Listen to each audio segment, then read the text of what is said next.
If your elderly parent or grandparent is showing these 8 warning signs, it may indicate they're entering their final year of life.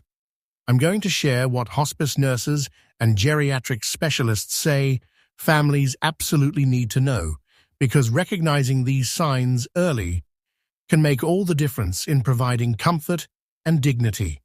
This is one of the most difficult topics to discuss, but it's also one of the most important. When our loved ones reach their late 80s and 90s, their bodies naturally begin to slow down. But there are specific warning signs that medical professionals recognize as indicators that someone may be in their final year of life. I want to be clear. This video isn't about scaring you. It's about preparing you.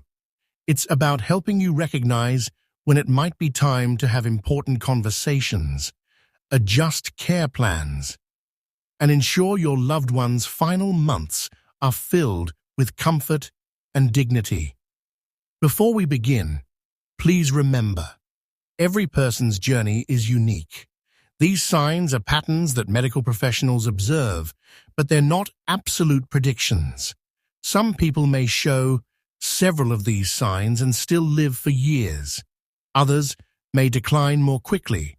Always work closely with your loved one's healthcare team for personalized guidance. Warning sign number 1: significant decrease in appetite and fluid intake.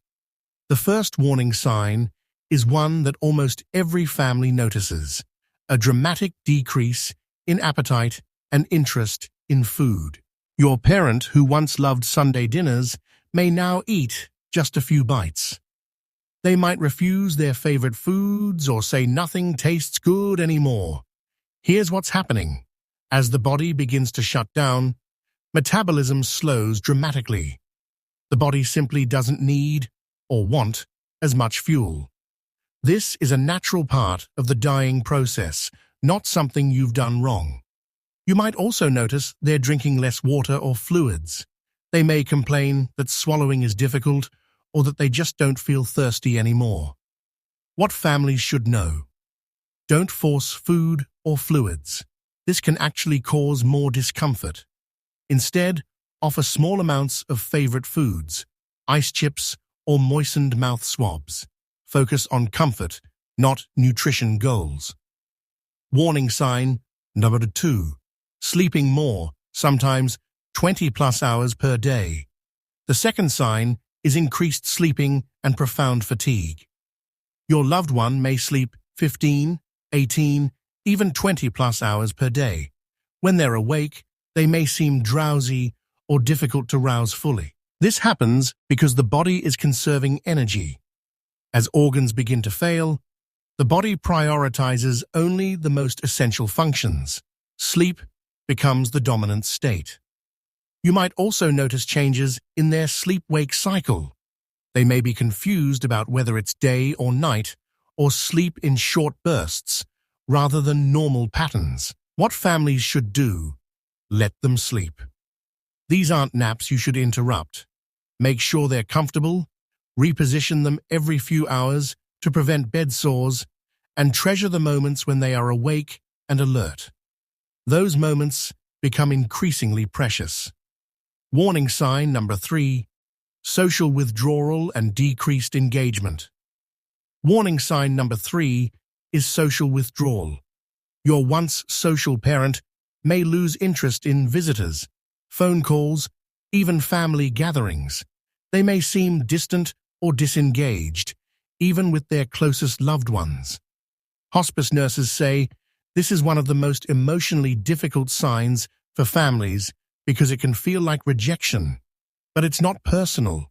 It's biological and psychological.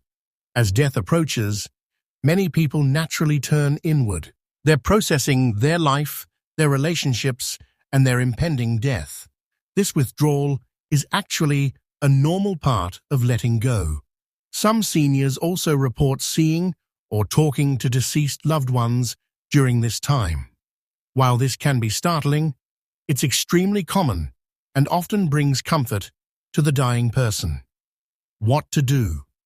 Don't take it personally. Continue showing up, sitting quietly with them, holding their hand.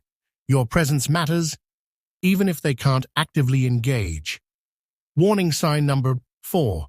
Confusion, disorientation, and cognitive changes. The fourth warning sign involves cognitive changes. Your parent may become increasingly confused about time, place, or even people. They might not recognize familiar faces, forget recent conversations, or mix up memories from different time periods.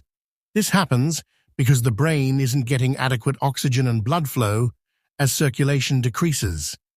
Dehydration and changes in body chemistry can also affect mental clarity.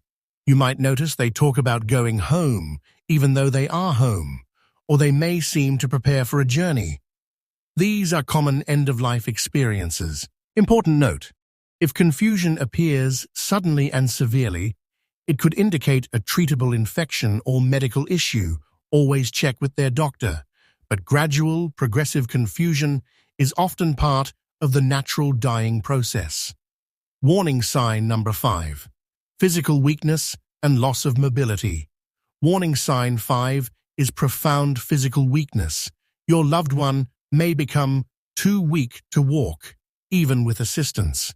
They may struggle to sit up in bed or need complete help with all personal care activities. This happens as muscle mass decreases rapidly and energy reserves are depleted. The body simply doesn't have the strength to perform tasks that were routine just weeks or months earlier. You may also notice they can't hold objects, their grip strength is gone, or they're too weak to even push a button or hold a phone. Practical tip: this is when hospital beds, mechanical lifts, and extra caregiving support become essential. No family should try to provide 24/7 physical care alone. Hospice services can provide equipment and trained caregivers.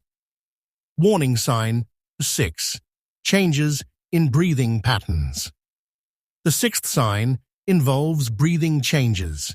You might notice irregular breathing patterns, periods of rapid breathing, followed by slow breathing, or even pauses between breaths that can last 15 to 30 seconds. This is called Cheney-Stokes breathing. You may also hear rattling or gurgling sounds in the chest or throat. Families often find this distressing, but it's usually not uncomfortable for the person. It's simply fluid accumulation that they're too weak to clear.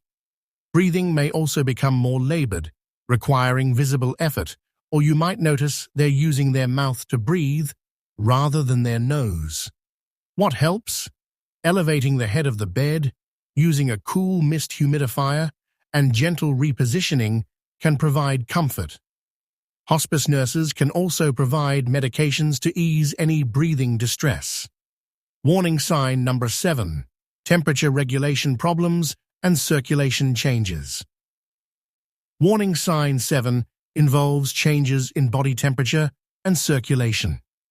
You might notice their hands and feet become cool to the touch, or even appear mottled, showing purple or blue discoloration. This happens because the body is redirecting blood flow to vital organs, pulling circulation away from the extremities. It's a sign that the cardiovascular system is failing. Your loved one might complain of being cold even in a warm room, or conversely, they may kick off blankets because they feel too warm. Comfort measures: use light, layered blankets they can adjust. Warm their hands and feet gently with blankets, not heating pads, which can cause burns to fragile skin. Warning sign number 8. Expressing readiness to let go. The final warning sign is perhaps the most profound. Your loved one may verbally express that they're ready to die, or talk about going home, taking a trip, or being with deceased family members. They may say goodbye, give away possessions, or suddenly resolve long-standing conflicts. Many people report that their loved one had a moment of unexpected clarity days or hours before death, a final gift of connection. for families. These statements can be heartbreaking, but they're also sacred. Listen without trying to correct or contradict them. Give permission for your loved one to let go. Say the things you need to say. If you're seeing multiple these signs, it may be time to discuss hospice care with your loved one's doctor. Hospice isn't giving up. It's shifting focus from cure to comfort. Hospice provides pain and symptom management, medical equipment, 24/7 nursing support, spiritual and emotional counseling, respite care for exhausted family members, and grief support after death. Most importantly, hospice ensures your loved one's final days are pain-free and dignified. I know this was heavy information, but I hope it helps you feel more prepared. Recognizing these signs gives you the gift of time. Time to say what needs to be said, to ensure comfort, and to be fully present. If this video helped you, please share it with other family caregivers who might need this information. Subscribe for more senior health content. And remember, you're not alone in this journey. Take care of yourself, take care of your loved ones, and treasure every moment you have together.